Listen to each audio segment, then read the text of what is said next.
السلام عليكم ورحمة الله وبركاته. الحمد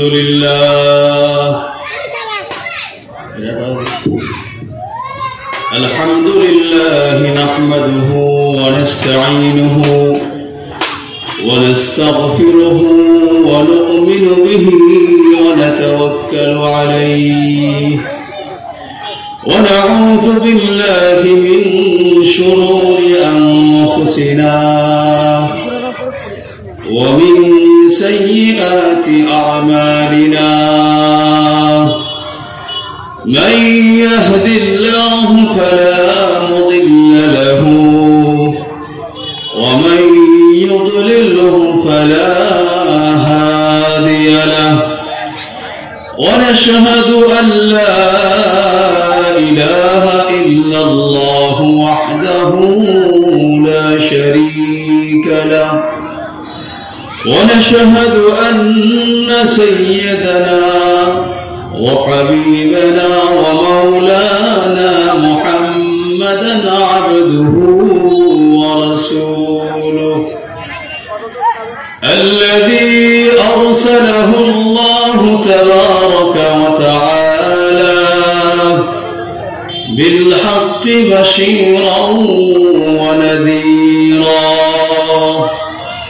وداعيا إلى الله بإذنه وسراجا منيرا فقد قال الله تعالى في كلامه المجيد وفي فرقانه الحميد أعوذ بالله من الشيطان الرجيم بسم الله الرحمن الرحيم سبحان الذي أسرى بعبده ليلا من المسجد الحرام إلى المسجد الأقصى الذي باركنا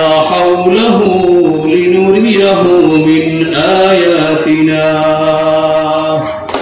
إنه هو السميع البصير. وقال رسول الله صلى الله عليه وسلم اللهم بارك لنا في رجب وشعبان وبلغنا رمضان إن الله وملائكته يصلون على النبي يا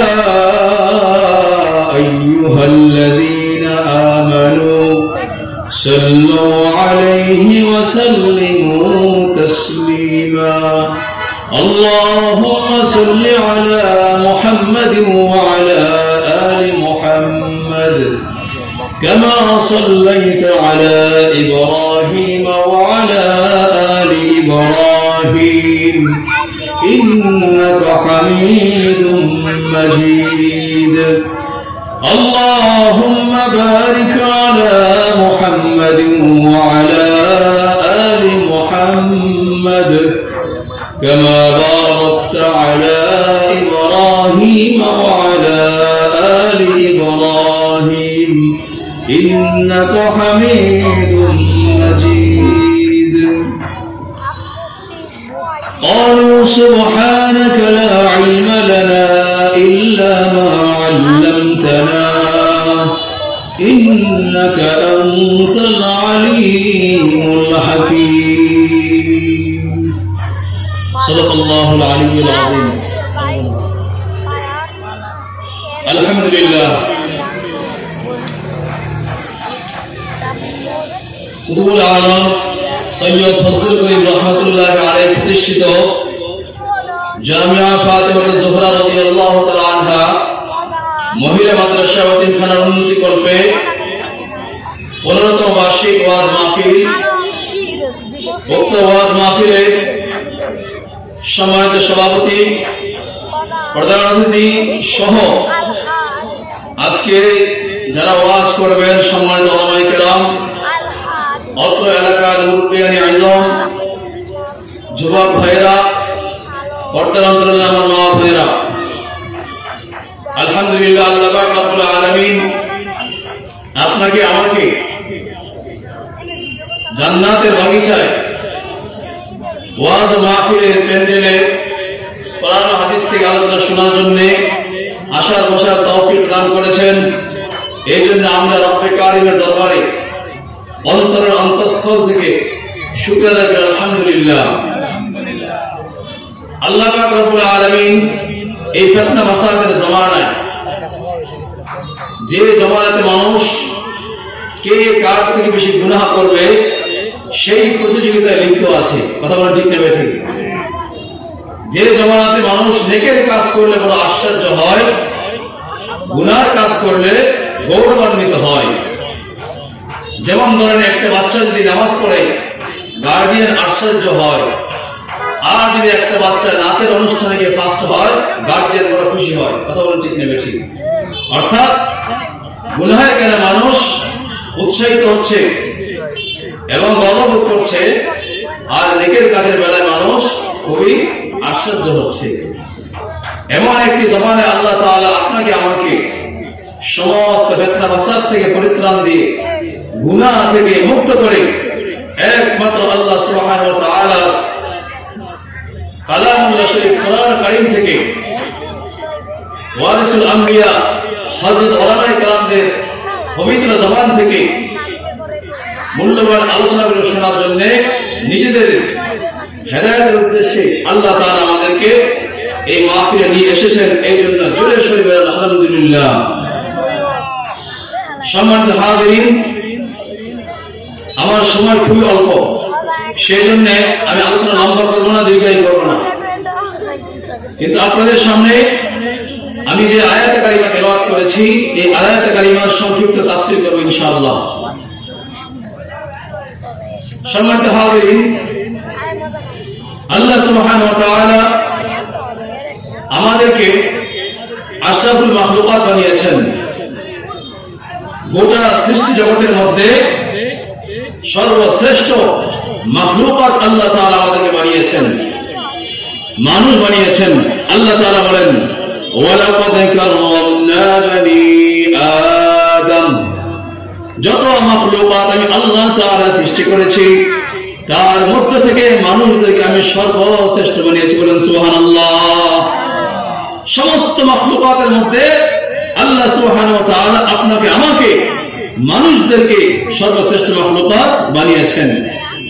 শুধু আল্লাহ তাআলা আমাকে আপনাকে সর্বশ্রেষ্ঠ মাখলুকাত বানায়নি, আল্লাহ পাক রব্বুল আলামিন আপনাকে আমাকে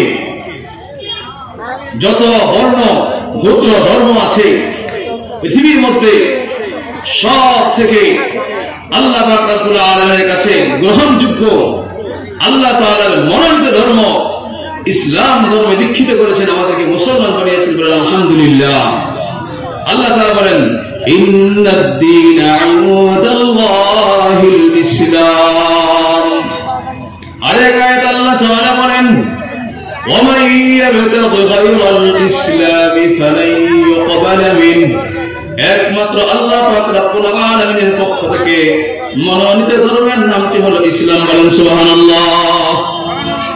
আল্লাহ পাক রব্বুল আলামিন আয়াতে বলেন আল্লাহ পাক রব্বুল আলামিনের কাছে ইসলাম ধর্ম ছাড়া অন্য কোন ধর্মের মাধ্যমে কেউ যদি আল্লাহর কাছে আসতে চায়, গ্রহণযোগ্য হতে চায়, সেই ধর্মগুলো আল্লাহর কাছে ইসলাম ধর্ম ছাড়া আর কোন ধর্ম গ্রহণযোগ্য হবে না, বলেন সুবহানাল্লাহ।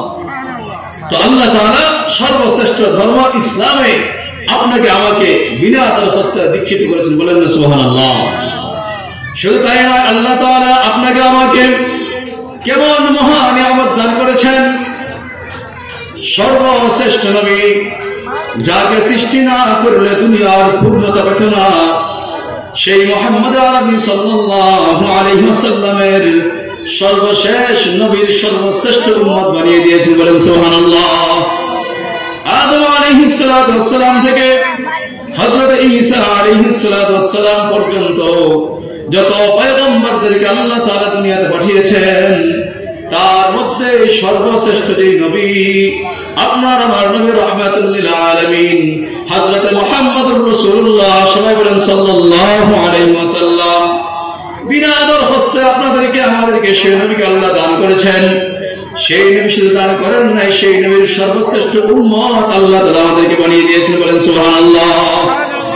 আল্লাহ তাআলা বলেন কুনতুম খায়রা উম্মাতিন উখরিজাত লিন-নাস তা'মুরুনা বিল মা'রুফি ওয়া তানহাউনা 'আনিল মুনকার।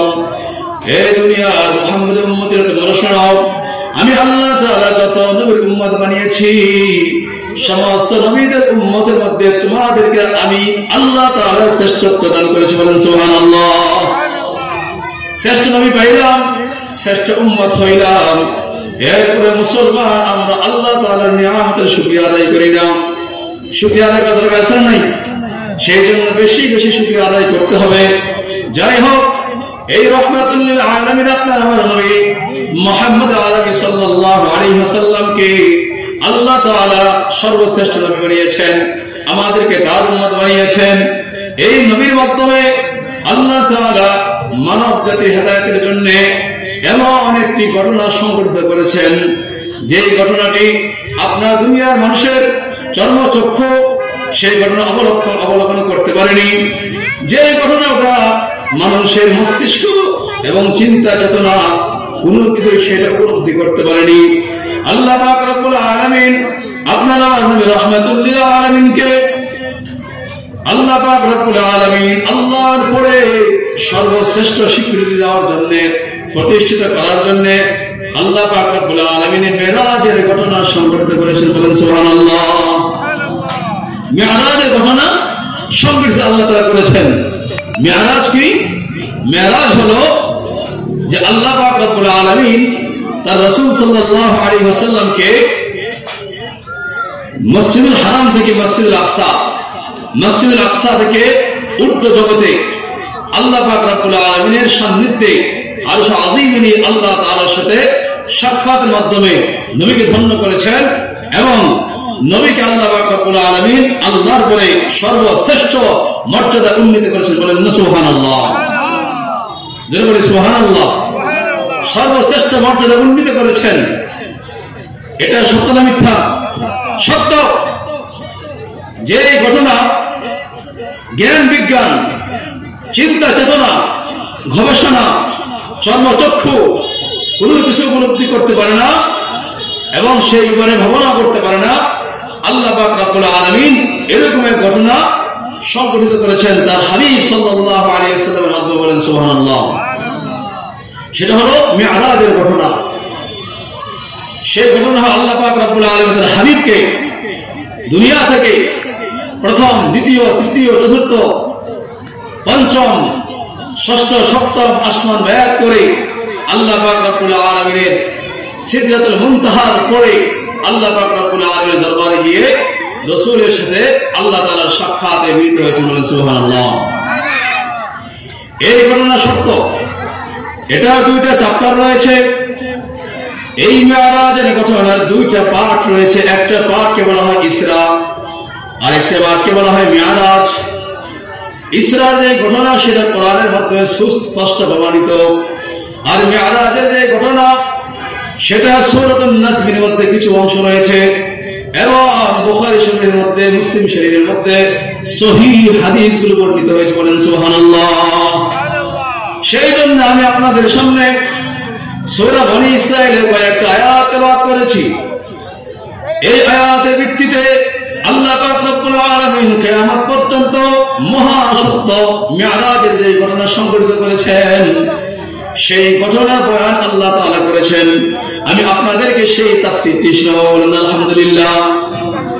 আল্লাহ পাক রব্বুল আলামিন বলেন সুবহানাল্লাযী আসরা বিআবদিহি লাইলাম মিনাল মাসজিদিল হারাম ইলাল মাসজিদিল আকসা الذي باركنا حوله لنريه من آياتنا إنه هو السميع البصير سبحان الله الله رب العالمين বলেন سبحان الذي মহা মহিমাময় পবিত্র ওই সত্তা যিনি তার বান্দাকে রাতের বেলা ভ্রমণ করিয়েছেন, সফর করিয়েছেন, যাত্রা করিয়েছেন, বলেন সুবহানাল্লাহ। কোত্থেকে? মিনাল মসজিদিল হারাম, মসজিদুল হারাম থেকে কোন পর্যন্ত? ইলাল মসজিদিল আকসা। এরপর আল্লাহ পাক রব্বুল আলামিন বলেন আল্লাযী বারাকনা হাওলাহু লিনুরিয়াহু মিন আয়াতিনা। এই মসজিদুল আকসার পরিচয় আল্লাহ তাআলা দিচ্ছেন। এটা হলো এমন এক মসজিদ যে মসজিদের চতুর্পাশে আমি আল্লাহ বরকত দান করেছি, বলেন সুবহানাল্লাহ। এবার আল্লাহ পাক রব্বুল আলামিন বলেন লিনুরিয়াহু মিন আয়াতিনা। আমার হাবিবের এই সফরটা আমি আল্লাহ তাআলা কেন করিয়েছি? এই জন্য করিয়েছি, এটা লক্ষ্য হলো, উদ্দেশ্য হলো আমার হাবিবকে কিয়ামত পর্যন্ত এমন নিদর্শন আল্লাহ তাআলা দেখাবো যে নিদর্শন পৃথিবীর কোনো মানুষ দেখে নাই, বলেন সুবহানাল্লাহ। এমন এমন সত্য আলামত, জমিনের নিচের আলামত, জমিনের উপরের আলামত, আসমানের উপরের আলামত এবং জান্নাত জাহান্নামের আলামত সব কিছু আমি আমার হাবিবকে অবলোকন করাবো, দেখাবো, বলেন সুবহানাল্লাহ। এই জন্য আমি আমার হাবিবের মাধ্যমে এই সফরটা করিয়েছি, এই মিরাজের ঘটনা সংঘটিত করেছি, বলেন সুবহানাল্লাহ। তাহলে একটা কথা মনে রাখতে হবে, আল্লাহ তাআলা রাসূল সাল্লাল্লাহু আলাইহি ওয়াসাল্লামের এই যে মিরাজের ঐতিহাসিক ঘটনা সংঘটিত করেছেন, এর একটা কারণ উদ্দেশ্য হলো আল্লাহ রাসূলকে আল্লাহ পাক রব্বুল আলামিন নিদর্শন দেখাবেন, বলেন সুবহানাল্লাহ। যেগুলো মানুষ চোখে দেখবে না, কিয়ামত পর্যন্ত উম্মতদের মাঝে আল্লাহ রাসূল বলে দেবেন। সেই মিরাজের রাত্রিতে আল্লাহ রাসূল সাল্লাল্লাহু আলাইহি ওয়াসাল্লাম যা দেখে এসেছিলেন চর্মচক্ষু দিয়ে, সেগুলো দুনিয়াতে এসে উম্মতদেরকে বয়ান করেছেন কিয়ামত পর্যন্ত, বলেন সুবহানাল্লাহ। এটা হলো আয়াতের শাব্দিক অর্থ। এবার যদি আমি তাফসীরে যাই, তাহলে আমি ব্যাখ্যা করতে অনেক সময় লাগবে, সংক্ষিপ্তভাবে বলবো। আল্লাহ তাআলা বলেন সুবহানাল্লাযী।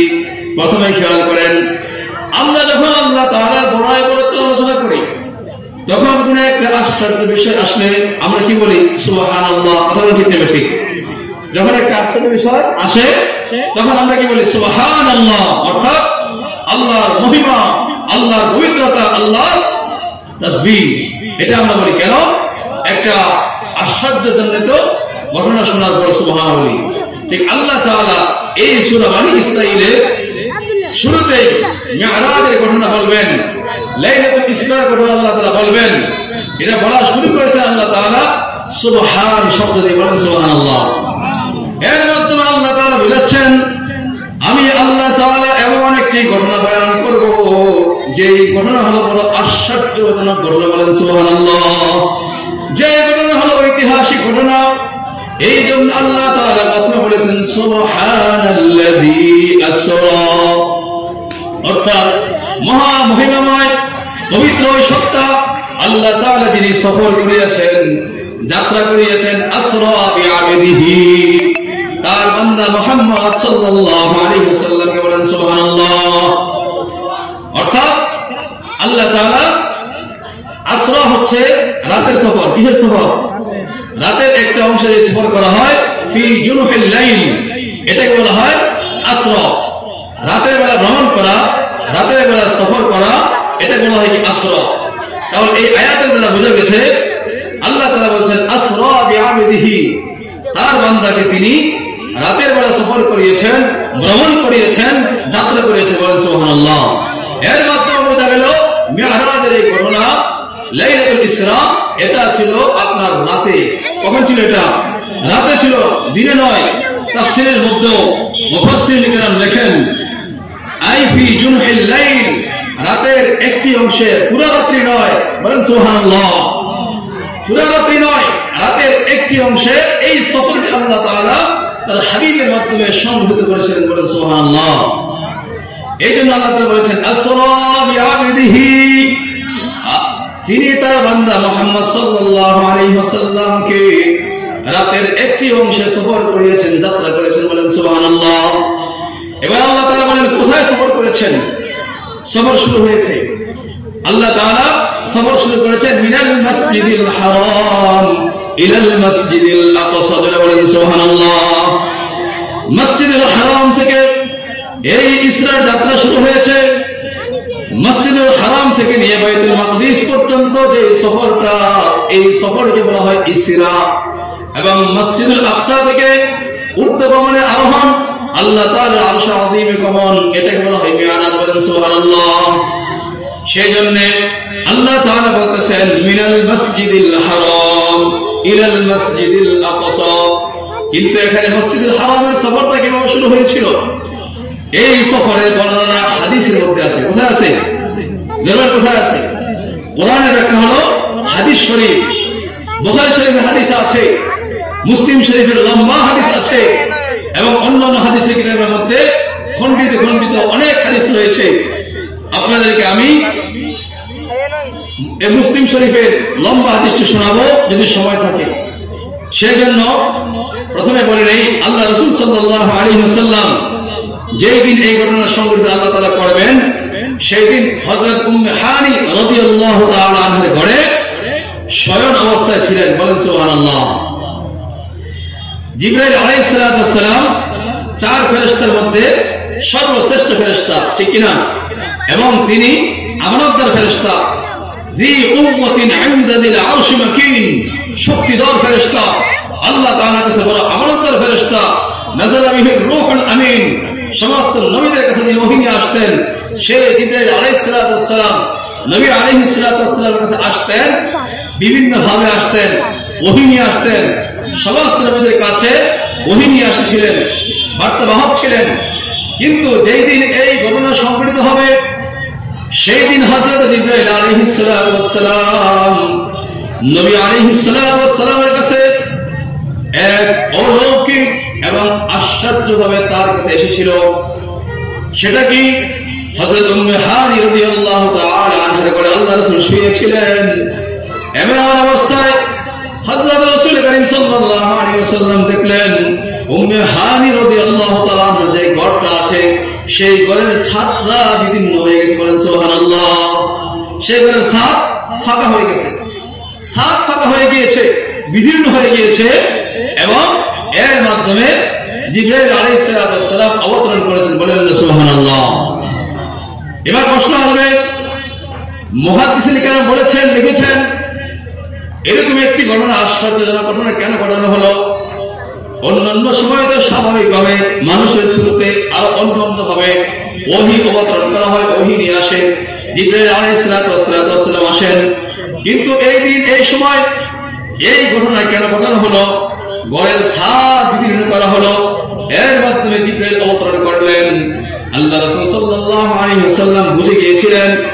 মুহাদ্দিসিন কেরাম লেখেন, এর মাধ্যমে আল্লাহ তাআলা রাসূলকে ইঙ্গিত করছেন, আজকে এমন এক ঘটনা হইতে যাচ্ছে যেটা হলো বড় আশ্চর্য, অলৌকিক, এমন এক ঐতিহাসিক ঘটনা আপনার মাধ্যমে আমি আল্লাহ সংঘটিত করব। বলেন সুবহানাল্লাহ। বলেন সুবহানাল্লাহ। রাসূল বলে গিয়েছেন, আজকে একটা আশ্চর্যজনক কিছু একটা হতে যাচ্ছে, ঐতিহাসিক, অলৌকিক, মহান মুআজিজার কোন ঘটনা আল্লাহ তাআলা ঘটাতে যাচ্ছেন। বিদায় আমার ঘরের ছাদকে বিদীর্ণ করে ফাঁকা করে জিবরাইলকে অবতরণ করিয়েছেন। বলেন সুবহানাল্লাহ। তাহলে এইভাবে হযরত জিবরাইল আলাইহিস সালাম উম্মে হানির ঘরে প্রবেশ করলেন। সংক্ষিপ্তভাবে বলতে হবে, বেশি সময় নেই। এরপরে আল্লাহ রাসূল সাল্লাল্লাহু আলাইহি ওয়াসাল্লামকে হযরত জিবরাইল আলাইহিস সালাম উম্মে হানি রাদিয়াল্লাহু তাআলা ঘর থেকে বের করে নিয়ে আসলেন খানায়ে কাবা। এখানে কোথায় নিয়ে আসলেন? খানায়ে কাবা নিয়ে আসলেন।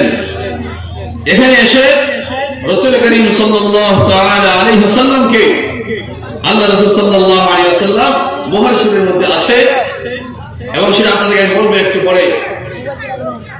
জমজমের কূপের কাছে নিয়ে গেলেন। জমজমের কূপের কাছে নিয়ে যাওয়ার পরে আল্লাহ রাসূল সাল্লাল্লাহু আলাইহি ওয়াসাল্লামের সিনা মুবারককে বিদীর্ণ করলেন, এবং সিনা থেকে সবকিছু বের করে জমজমের পানি দিয়ে ধৌত করে একটা পাত্রে ইলম, আরেকটি পাত্রে হিকমত এনে ভরে দিলেন। ভরপুর করে দিয়ে আবার আল্লাহ পাক রব্বুল আলামিনের হুকুমে জিবরাইল আলাইহিস সালাম রাসূলের বুকটাকে লাগিয়ে দিলেন। বলেন সুবহানাল্লাহ। সব আশ্চর্য অলৌকিক ঘটনার মাধ্যমে মিরাজের যাত্রা শুরু হয়েছে। কথা বলেন ঠিক না ঠিক? আলাইহি ওয়াসাল্লামের সিনাকে সাফ করা হলো, ওপেন সার্জারি করা হলো। পৃথিবীর ইতিহাসে এটাই হলো প্রথম ওপেন সার্জারি। এখান থেকে বিজ্ঞান আবিষ্কার করে আজকের ওপেন সার্জারি আবিষ্কার করেছে, বলেন সুবহানাল্লাহ। এই জন্য এভাবে যাত্রা শুরু হয়েছিল। এরপরে রাসূল করিম সাল্লাল্লাহু আলাইহি ওয়াসাল্লাম জিবরাইলের মাধ্যমে যাত্রা এভাবে শুরু হয়।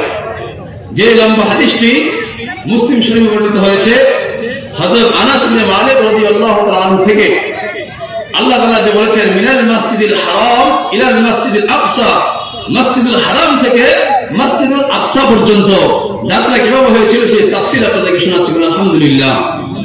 এবার শুনুন হাদিস। রাসূল সাল্লাল্লাহু আলাইহি ওয়াসাল্লাম বলেন, আন আনাস ইবনে মালিক রাদিয়াল্লাহু তাআলা আন আন্না রাসূলুল্লাহ সাল্লাল্লাহু আলাইহি ওয়াসাল্লাম قال اوتيت بالبراق وهو دابة ابيض فوق الحمار ودون البغل। রাসূল করিম সাল্লাল্লাহু আলাইহি ওয়াসাল্লাম বলেন, এই কাজগুলো সারার পরে আমার কাছে উতিত বিল বুরাক, বুরাক নামক একটি বাহন নিয়ে আসা হলো, বলেন সুবহানাল্লাহ। কি নামক বাহন? বুরাক নামক একটি বাহন নিয়ে আসা হলো, যে বাহন দিয়ে আল্লাহ রাসূল যাত্রা করবেন, বলেন সুবহানাল্লাহ। এবার রাসূল নিজেই বুরাকে পরিচয় দিচ্ছেন, খেয়াল করেন। ওহুয়া দাব্বাতুন, এই বুরাকটা হলো এমন একটি বাহন, এমন একটি দাব্বা, এমন একটি বাহন আবিয়াদু ফাওকাল হিমার, ধবধবে সাদা, দুধের চেয়ে সাদা, বলেন সুবহানাল্লাহ। এই বাহনটা হলো ধবধবে দুধের মতো সাদা। ফাওকাল হিমার, গাধার থেকে একটু বড়। দুনাল বাগলি, খচ্চর থেকে একটু ছোট, বলেন সুবহানাল্লাহ। এই বাহনটা হলো গাধার থেকে একটু বড়, খচ্চর থেকে একটু ছোট, ধবধবে সাদা, পরিষ্কার, সুন্দর একটি বাহন। এটার নাম হলো কি? বুরাক। এবার রাসূল বলেন, ইয়াদাউ হাফিরাহু ইনদা মুনতাহা তারফিহি, এই বাহনটার গতি এমন, এই বাহনের চোখের দৃষ্টি যেখানে গিয়ে পড়ে তার পা গিয়ে সেখানে পড়ে, বলেন সুবহানাল্লাহ। এই বাহনের গতি হচ্ছে এমন গতি যে এই বাহনটার চোখের দৃষ্টি যেখানে গিয়ে পড়বে তার পা গিয়ে সেখানে পড়ে, বলেন সুবহানাল্লাহ। এমন গতি সম্পন্ন বাহনের নাম হচ্ছে বুরাক, বলেন সুবহানাল্লাহ। রাসূলের যাত্রার জন্য এই বুরাক নামক বাহন নিয়ে আসা হলো। এবার রাসূল সাল্লাল্লাহু আলাইহি ওয়াসাল্লাম বলেন, ফারাকিবতুহু ফাসারা বি হাত্তা আতাইতু বাইতুল মাকদিস, যে আয়াতটা আপনাদেরকে বলেছি ইসরার মধ্যে, মিনাল মাসজিদিল হারাম, মসজিদুল হারাম থেকে এইভাবে যাত্রা শুরু হয়েছে। আল্লাহ রাসূলের বুককে বিদীর্ণ করা হয়েছে, ইলম এবং হিকমত পরিপূর্ণ করে দেওয়া হয়েছে। এরপর বুরাক নিয়ে আসা হয়েছে। এরপর রাসূল সাল্লাল্লাহু আলাইহি ওয়াসাল্লাম বুরাকের বর্ণনা দিলেন। এখানে আরো অনেক ঘটনা রয়েছে, সেগুলো বিস্তারিত বলার সময় নেই। রাসূল করিম সাল্লাল্লাহু আলাইহি ওয়াসাল্লাম বলেন, বুরাক যখন আমি উঠবো তখন লাফালাফি শুরু করতেছিল। জিবরাইল আলাইহিস সালাম বলেন, হে বুরাক, তুমি জানো আজকে তোমার উপরে কে উঠবে? বিশ্বের মানবতার মুক্তির দূত, আল্লাহর পয়গাম স্থান, যার সম্মান রাহমাতুল লিল আলামিন সাল্লাল্লাহু আলাইহি ওয়াসাল্লাম, তিনি তোমার উপরে উঠবেন, বলেন সুবহানাল্লাহ। এই কথা শুনে বুরাক গর্বান্বিত হয়ে গেলেন, ঘেমে গেলেন এবং নড়াচড়া সব থামাই দিলেন, বলেন সুবহানাল্লাহ। এইভাবে রাসূল সাল্লাল্লাহু আলাইহি ওয়াসাল্লামের বাইতুল মসজিদুল হারাম থেকে যাত্রা শুরু হয়েছে। এবার রাসূল বলেন, ফারাকিবতুহু ফাসারা বি, আমি বুরাকে আরোহণ করলাম আর বুরাক আমাকে নিয়ে চলল, বলেন সুবহানাল্লাহ। যাত্রা শুরু হয়ে গেছে। ফাসারা বি, বুরাক রাতের বেলা আমাকে নিয়ে কি করলো? সফর শুরু করে দিল। বুরাক আমি কি চললাম, আরোহণ করলাম, উঠলাম। কি হাত্তা আতাইতু বাইতুল মাকদিস, এই সফরটা আমাকে বুরাক বাইতুল মাকদিস পর্যন্ত নিয়ে গেল, বলেন সুবহানাল্লাহ। কোন পর্যন্ত? আল্লাহ বলেছেন মিনাল মাসজিদিল হারাম ইলাল মাসজিদিল আকসা, বাইতুল মাকদিস পর্যন্ত এই সফর আল্লাহ তাআলা তার বান্দাকে করিয়েছেন। হাদিসের মধ্যে আল্লাহ রাসূল বর্ণনা দিয়েছেন। হাদিসের মধ্যে রাসূল সাল্লাল্লাহু আলাইহি ওয়াসাল্লাম বললেন, এরপরে বুরাকের মাধ্যমে আমার সফর শুরু হয়েছে এবং বাইতুল মাকদিস পর্যন্ত সেই সফর হয়েছে, বলেন সুবহানাল্লাহ। এর মাঝখানে আল্লাহ তাআলা অনেক নিদর্শন রাসূল সাল্লাল্লাহু আলাইহি ওয়াসাল্লামকে দেখিয়েছেন। কারণ একটি কথা মনে রাখতে হবে, আমি শুরুতেই বলেছি, আয়াতের শেষে আল্লাহ তাআলা বলেছেন, এই সফরের উদ্দেশ্য হলো আল্লাহ তাআলা রাসূলকে জায়গায় জায়গায় আসমান এবং জমিনের বিভিন্ন নিদর্শন দেখাবেন। বলেন সুবহানাল্লাহ। প্রতিমধ্যে অনেক নিদর্শন আল্লাহ তাআলা দেখিয়েছেন। এর মধ্যে একটা নিদর্শন হলো আল্লাহ রাসূল সাল্লাল্লাহু আলাইহি ওয়াসাল্লাম যখন বাইতুল মাকদিসে যাইতেছিলেন, তখন মূসা আলাইহিস সালাতু ওয়াস সালামের কবরের পাশ দিয়ে অতিক্রম করার সময় মূসা আলাইহিস সালাতু ওয়াস সালাম আল্লাহ রাসূল দেখেন কবরে দাঁড়িয়ে দাঁড়িয়ে নামাজ পড়তেছে। বলেন সুবহানাল্লাহ। হাদিসের মধ্যে আছে আল আমবিয়াউ আহইয়াউন ফি কুবুরিহিম, সমস্ত নবীরা তাদের কবরে জিন্দা। বলেন সুবহানাল্লাহ। আহলে সুন্নাহ ওয়াল জামাতের আকীদা হলো সমস্ত নবীরা কবরের মধ্যে কি জিন্দা, আমাদের নবীও কবরে জিন্দা। বলেন সুবহানাল্লাহ। জোরে বলেন সুবহানাল্লাহ।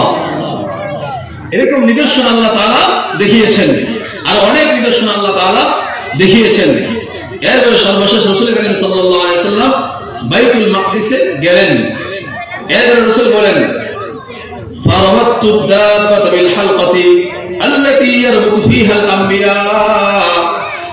এরপরে ঘোড়াটিকে বাইতুল মাকদিসের একটি জায়গা আছে, একটি আংটা আছে, যেখানে সমস্ত আম্বিয়ারা তাদের বাহন করতে পারতেন। আমি সেই জায়গায় ঘোড়াটিকে বাঁধলাম। বলেন সুবহানাল্লাহ। বলেন সুবহানাল্লাহ। যে জায়গাটিতে সমস্ত আম্বিয়ারা পয়গম্বররা ঘোড়াটি কি করতেন, বাঁধতেন, সেই জায়গায় আমি সমস্ত পশুগুলোকে তাদের বাহনগুলোকে বাঁধতেন, সেই জায়গায় আমি কি ঘোড়াটাকে বাঁধলাম। অর্থাৎ আম্বিয়াদের সুন্নতের অনুসরণ রাসূল কি করেছেন। এরপর রাসূল সাল্লাল্লাহু আলাইহি ওয়াসাল্লাম বলেন সুম্মা দাখালতু ফাসাল্লাইতু ফীহি রাকাতাইনি। বলেন সুবহানাল্লাহ।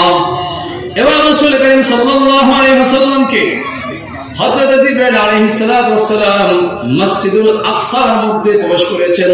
কোথায়? মসজিদুল আকসা। আমি প্রবেশ করলাম, বাইতুল মাকদিসে প্রবেশ করলাম, দেখি এখানে অনেক মানুষ ভরপুর, মসজিদ ভরা। এখানে সমস্ত নবীদেরকে আল্লাহ তাআলা একত্রিত করেছেন। বলেন সুবহানাল্লাহ। আমরা মুসলিমরা যখন মসজিদে যাই, অনেক সময় এমন হয় না যে ইমাম সাহেব আসতে একটু দেরি হচ্ছে, কোনো কারণে আমরা নামাজের জন্য অপেক্ষা করছি, ইমাম সাহেবের জন্য কথা বলা ঠিক নেবে। ঠিক তদ্রুপ আল্লাহ পাক রব্বুল আলামিনের পক্ষ থেকে সমস্ত নবীদেরকে বাইতুল মাকদিসে আল্লাহ পাক রব্বুল আলামিন একত্রিত করেছেন। সবাই নামাজের জন্য দাঁড়িয়েছে, অপেক্ষা করছে কে যেন ইমামতি করবে। হযরত রাসূল করিম সাল্লাল্লাহু আলাইহি ওয়াসাল্লাম বাইতুল মাকদিসে ঢুকলেন। ঢোকার পরে দেখতে পেলেন সমস্ত মানুষ নামাজের অপেক্ষা করতেছে, নামাজের অপেক্ষা করতেছে। জিবরাইল আলাইহিস সালাতু ওয়াস সালাম রাসূলকে সামনে বাড়িয়ে দিলেন, বললেন ইয়া রাসূলুল্লাহ, ইয়া হাবিবাল্লাহ, আজকে এই জামাতের ইমামতি আপনি করবেন। বলেন সুবহানাল্লাহ। রাসূল বলেন সুম্মা দাখালতু ফাসাল্লাইতু ফীহি রাকাতাইনি। বাইতুল মাকদিসে আমি ঢুকলাম এবং ঢোকার পরে সমস্ত নবীদেরকে নিয়ে আমি 2 রাকাত নামাজ পড়লাম। বলেন সুবহানাল্লাহ। আল্লাহ পাক রব্বুল আলামিন রাসূলের এই ইমামতির মাধ্যমে রাসূলকে আল্লাহ তাআলা ইমামুল আম্বিয়া বানিয়ে দিলেন। বলেন সুবহানাল্লাহ। সমস্ত নবীদের ইমাম, সমস্ত নবীদের নেতা, সমস্ত নবীদের সর্দার, সর্দারে দু আলম নবী করিম সাল্লাল্লাহু আলাইহি ওয়াসাল্লামের ইমামতির মাধ্যমে আল্লাহ তাআলা ইমামুল আম্বিয়া বানিয়ে দিলেন। বলেন সুবহানাল্লাহ। কয় রাকাত নামাজ পড়লেন? 2 রাকাত নামাজ পড়লেন সমস্ত নবীদেরকে নিয়ে। কোথায়? বাইতুল মাকদিসে। এখন বাইতুল মাকদিস একটি বরকতপূর্ণ মসজিদ। আল্লাহ তাআলা বলেছেন আল্লাযী বারাকনা হাওলাহু, এই মসজিদের চতুর্পাশে আল্লাহ তাআলা বরকত দান করেছেন। বলেন সুবহানাল্লাহ। বাইতুল মাকদিসের আলোচনা করতে গেলে আমার আলোচনা অন্যদিকে চলে যাবে, শুধু সংক্ষিপ্তভাবে কয়েকটি কথা বলি। বাইতুল মাকদিস কোনটা আপনারা জানেন? বর্তমানে জেরুজালেম যেটাকে বলা হয়, প্যালেস্টাইন যেটাকে বলা হয়, ফিলিস্তিন যেটাকে বলা হয়, যে জায়গাটিতে আজকে ইহুদিবাদী সাম্রাজ্যবাদী ফিলিস্তিনকে দখল করার জন্য ওই ভূখণ্ডের মধ্যে যে মুসলমানদেরকে, নারী শিশুদেরকে গত 1 বছরে 41,000 মানুষের উপর হত্যা করেছে। বলেন নাউজুবিল্লাহ। হত্যা করেছে। সেই জায়গাটি হলো জেরুজালেম, প্যালেস্টাইন, ফিলিস্তিন, যেখানে বাইতুল মাকদিস অবস্থিত। সেটা হলো পবিত্র ভূমি। আল্লাহ তাআলা বলে দিয়েছেন কেন আল্লাহ তাআলা বরকতপূর্ণ করেছেন, কেন পবিত্র ভূমি বানিয়েছেন। এই জন্য এই জায়গাটিতে আল্লাহ পাক রব্বুল আলামিন অসংখ্য নবীদেরকে প্রেরণ করেছেন। বলেন সুবহানাল্লাহ।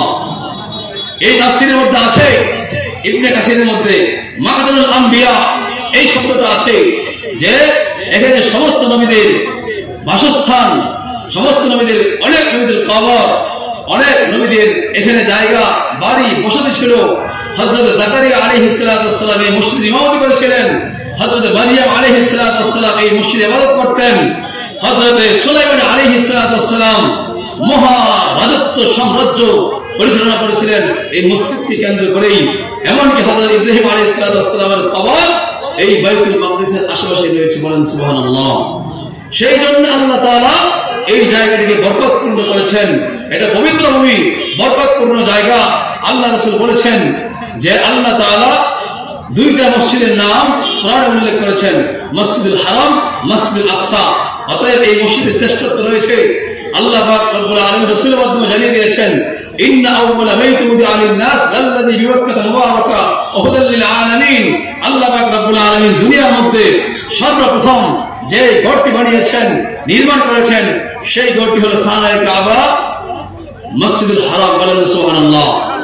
দ্বিতীয় পর্যায়ে আল্লাহ তাআলা যে ঘরটি বানিয়েছেন সেই ঘরটি হলো বাইতুল মাকদিস, বলেন সুবহানাল্লাহ। আল্লাহ তাআলা এই জন্য এই মসজিদে কি করেছেন? বরকতপূর্ণ করেছেন। সেই বরকতপূর্ণ ভূমি, সেই বরকতপূর্ণ জায়গা আজকে ইসরায়েল, আজকে সাম্রাজ্যবাদী, সন্ত্রাসী, ইহুদিবাদী ইসরায়েল নির্বিচারে আপনার গণহত্যা চালিয়ে নারী শিশুদেরকে হত্যা করছে এবং এই জায়গাটি দখল করার জন্য চেষ্টা করছে, কিন্তু পশ্চিমকালে তারা দখল করতে পারবে না ইনশাআল্লাহ। তারা কোনো হত্যা লাগিয়েছে, মুসলিম মুসলমানদেরকে, নারী শিশুদেরকে হত্যা করেছে, কিন্তু প্যালেস্টাইনের ভূমি বাইতুল মুকাদ্দাস দখল করতে পারে নাই। তার কারণ হলো আল্লাহ পাক রব্বুল আলামিনের নুসরাত এবং সাহায্যের মাধ্যমে যে হামাস মুজাহিদরা যুদ্ধরা প্রতিরোধ করেছে, এই প্রতিরোধের কারণে ইসরায়েলি কোন শক্তি, অপশক্তি সাম্রাজ্যবাদী তারা এই গাজাকে দখল করতে পারে নাই। বরঞ্চ গত 3-4 দিন আগের খবর, তারা যুদ্ধ চুক্তি করতে বাধ্য হয়েছে। বলেন আলহামদুলিল্লাহ। হামাস মুজাহিদদের সাথে, ফিলিস্তিনদের সাথে ইহুদিরা কি করেছে? গত 3-4 দিন আগে এবং গতকালকে আপনার তারা যুদ্ধ বন্ধ এই চুক্তি করেছে, আর ইনভেস্টিং করবে না, যুদ্ধ করবে না, এবং এর মাধ্যমে বন্দি চুক্তি বিনিময় হবে। গতকালকে আপনার 4 জন ইসরায়েলি সেনাবাহিনীকে মহিলা মুক্তি দিয়েছে হামাস, এর বিনিময়ে 200 থেকে 400 আপনার আমাদের ফিলিস্তিনের মানুষদেরকে মুক্তি দেওয়া হয়েছে, আলহামদুলিল্লাহ। এটা মুসলমানদের বিজয়, বলে আলহামদুলিল্লাহ। এটা ফিলিস্তিনের মুসলমানদের বিজয়, কারণ তারা অস্ত্র দিয়ে বোম বাস্টিং করেও মুসলমানদেরকে দমাইতে পারে নাই। আল্লাহর উপর ভরসা করে মুজাহিদরা যুদ্ধ চালিয়ে যাচ্ছে, জিহাদ চালিয়ে যাচ্ছে। ইনশাআল্লাহ ফিলিস্তিনের বিজয় এলেই মুজাহিদরা থাকবে ইনশাআল্লাহ। কাজেই মুসলমানদের অন্তরে, দিলের ভিতরে বাইতুল মাকদিসের ভালোবাসা ধারণ করতে হবে, মহব্বত ধারণ করতে হবে, এবং এর জন্য মুসলমানদেরকে ঐক্য হতে হবে, লড়াই সংগ্রাম করতে হবে। কথা বলেন ঠিক না বেশি? সেই জন্য আল্লাহ তাআলা বলেছেন, আল্লাযী বারাকনা হাওলাহু লিনুরিয়াহু মিন আয়াতিনা। এই বরকতপূর্ণ জায়গা, নবীদের যেখানে বাসস্থান, নবীদের যেখানে কবর, সেই জায়গাটিতে আল্লাহ তাআলা তার হাবিবকে সফর করিয়েছেন, বলেন সুবহানাল্লাহ। যারা বলেন সুবহানাল্লাহ। এরপরে আল্লাহ রাসূল সাল্লাল্লাহু আলাইহি ওয়াসাল্লাম বলেন, সুম্মা খারাজতু, 2 রাকাত নামাজ বাইতুল মাকদিসে পড়ার পরে আল্লাহ পাক রব্বুল আলামিনের হুকুমে আমি মসজিদ থেকে বের হয়ে গেলাম, বলেন সুবহানাল্লাহ। তাহলে মসজিদুল হারাম থেকে মসজিদুল আকসা এই পর্যন্ত এই সফরটা হয়েছে, এটা কোরআনে কারীমের মাধ্যমে সুস্পষ্ট প্রমাণিত, বলেন সুবহানাল্লাহ, সূরা ইসরাঈলের মাধ্যমে। এবং এই প্রমাণিত বিষয়টি বলা হয়, এটাকে বলা হয় ইসরা। কি বলা হয়? ইসরা।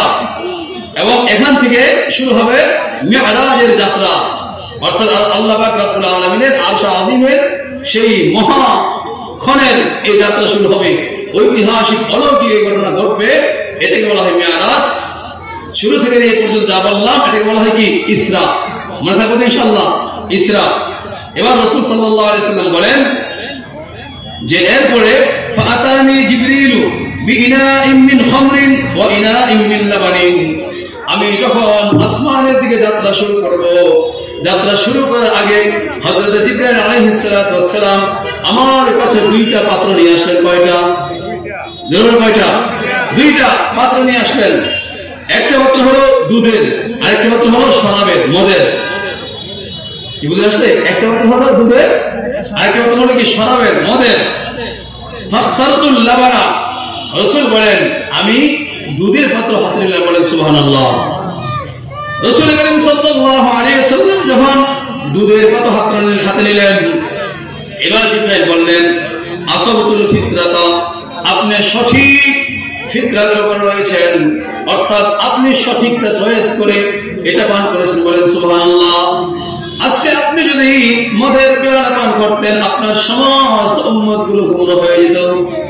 আজকে যেহেতু আপনি দুধ পান করেছেন, এই জন্য আপনার উম্মত গুমরাহ হবে না। বলেন সুবহানাল্লাহ। দেখেন রাসূল করিম সাল্লাল্লাহু আলাইহি ওয়াসাল্লাম পদে পদে উম্মতের কথা চিন্তা করেছেন, আমার উম্মত যেন বিভ্রান্ত না হয়, গুমরাহ না হয়, জাহান্নামী না হয়। সেই জন্য রাসূল করিম সাল্লাল্লাহু আলাইহি ওয়াসাল্লাম সঠিক চয়েসটা করে দুধটাকে বেছে নিয়েছেন। বলেন সুবহানাল্লাহ।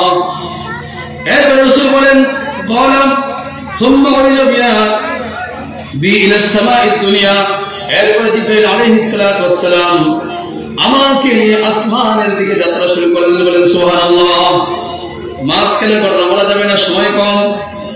উরিজা বি ইলা সামাঈদ দুনিয়া, আমাকে নিয়ে প্রথম আসমানে গেল। কোথায় গেল? কোথায় গেল? প্রথম আসমানে গেল। প্রথম আসমান আমাকে নিয়ে যাওয়া হলো। আমি শুধু অর্থগুলো বলি, আপনারা খেয়াল করেন। রাসূল করিম সাল্লাল্লাহু আলাইহি ওয়াসাল্লাম বলেন ফাস্তাফতাহ জিবরিল, জিবরাইল আলাইহিস সালাতু ওয়াস সালাম আসমানের মধ্যে আসমানের দরজা খোলার জন্য অনুমতি চাইলেন। বলেন সুবহানাল্লাহ। এরপরে বলে গেল আসমানের মধ্যে দরজা রয়েছে। কি রয়েছে? দরজা রয়েছে। আসমানের দিকে আছে, দরজা আছে। আল্লাহ রাসূল সাল্লাল্লাহু আলাইহি ওয়াসাল্লাম দুনিয়ার সমস্ত আপনার দুনিয়ার সমস্ত ভূমি আপনার ভেদ করে ভূমণ্ডল, নবমণ্ডল, মহাশূন্য, গ্যালাক্সি, ব্ল্যাক হোল সব কিছু ভেদ করে, মহাশূন্য ভেদ করে আল্লাহ রাসূল সাল্লাল্লাহু আলাইহি ওয়াসাল্লাম প্রথম আসমানে চলে গেলেন। বলেন সুবহানাল্লাহ। যারা বলেন না সুবহানাল্লাহ। প্রথম আসমানে চলে গেলেন। এরপরে রাসূল করিম সাল্লাল্লাহু আলাইহি ওয়াসাল্লাম বলেন ফাকিলা মান আনতা, জিবরাইলকে জিজ্ঞাসা করা হলো আসমানের মধ্যে যেই দ্বাররক্ষী আছে, আসমানের ফেরেশতা, কে তুমি? ক্বালা জিবরিল, তিনি বললেন আমি জিবরাইল। ফাকিলা ওয়া মান মাআকা, তোমার সাথে কে? জিবরাইল আলাইহিস সালাতু ওয়াস সালাম বলেন ক্বালা মুহাম্মদ, যে তিনি হলেন মুহাম্মদ সাল্লাল্লাহু আলাইহি ওয়াসাল্লাম। এরপর বলা হলো কিলা ওয়া কদ উরসিলা ইলাইহি, তোমার কাছে তাকে প্রেরণ করা হয়েছে। জিবরাইল আলাইহিস সালাতু ওয়াস সালাম বললেন হ্যাঁ, কদ উরসিলা ইলাইহি, হ্যাঁ অবশ্যই তার কাছে আমাকে প্রেরণ করা হয়েছে। ফাফতিহা লানা, এইভাবে অনুমতি চাওয়ার পরে, অনুমতি দেওয়ার পরে প্রথম আসমানের দরজা খুলে দেওয়া হলো। বলেন সুবহানাল্লাহ। এইভাবে রাসূল করিম সাল্লাল্লাহু আলাইহি ওয়াসাল্লাম জিবরাইলের মাধ্যমে প্রথম আসমান, দ্বিতীয় আসমান, এভাবে যাত্রা করতে করতে করতে করতে ষষ্ঠ সপ্তম আসমান ভেদ করে, সিদরাতুল মুনতাহা ভেদ করে, আরশে, এরপর আপনার শরীফুল আকরাম, এই সব ভেদ করে আল্লাহ পাক রব্বুল আলামিনের সান্নিধ্যে ধন্য হয়েছে। বলেন সুবহানাল্লাহ। আল্লাহ পাক রব্বুল আলামিন রাসূলকে এই হাদিসের মাধ্যমে, এই ঘটনার মাধ্যমে আল্লাহর ঘরে সর্বশ্রেষ্ঠ মর্যাদা উন্নীত করার জন্য কিয়ামত পর্যন্ত যেগুলো মানুষ চোখে দেখে না, সেই নিদর্শনগুলো অবলোকন করানোর জন্য, মানুষের হেদায়েতের জন্য আল্লাহ পাক রব্বুল আলামিন মিরাজের এই ঐতিহাসিক ঘটনা সংঘটিত করেছেন। বলেন সুবহানাল্লাহ। বলেন সুবহানাল্লাহ। লম্বা ছিল ঘটনা, সেই ঘটনার দিকে যাওয়ার সময় নেই, যেহেতু আরো অনেক ওয়াজির কেরাম আছেন। ইনশাআল্লাহ এতটুকু বললাম, যতটুকু বলেছি আল্লাহ তাআলা আমাকে আমাদের সবাইকে বুঝার, উপলব্ধি করার তৌফিক দান করেন। বলেন আমিন। এবং সত্যটা বুঝে উপলব্ধি করে আমরা যেন আরো সত্যের উপরে দাবিত হইতে পারি, কোরআন সুন্নাহকে আঁকড়ে ধরতে পারি, এবং রাসূল করিম সাল্লাল্লাহু আলাইহি ওয়াসাল্লামের সুন্নাহকে আঁকড়ে ধরতে পারি, এবং তার মহব্বত আমাদের দিলে ধারণ করে সুন্নাহর পাগল হয়ে আমরা যেন রাসূলের থাকে আশিক হইতে পারি। আল্লাহ তাআলা আমাকে, আমাদের সবাইকে সেই তৌফিক দান করেন। বলেন আমিন। আজকের মাহফিলকে আল্লাহ তাআলা কবুল করেন। বলেন আমিন।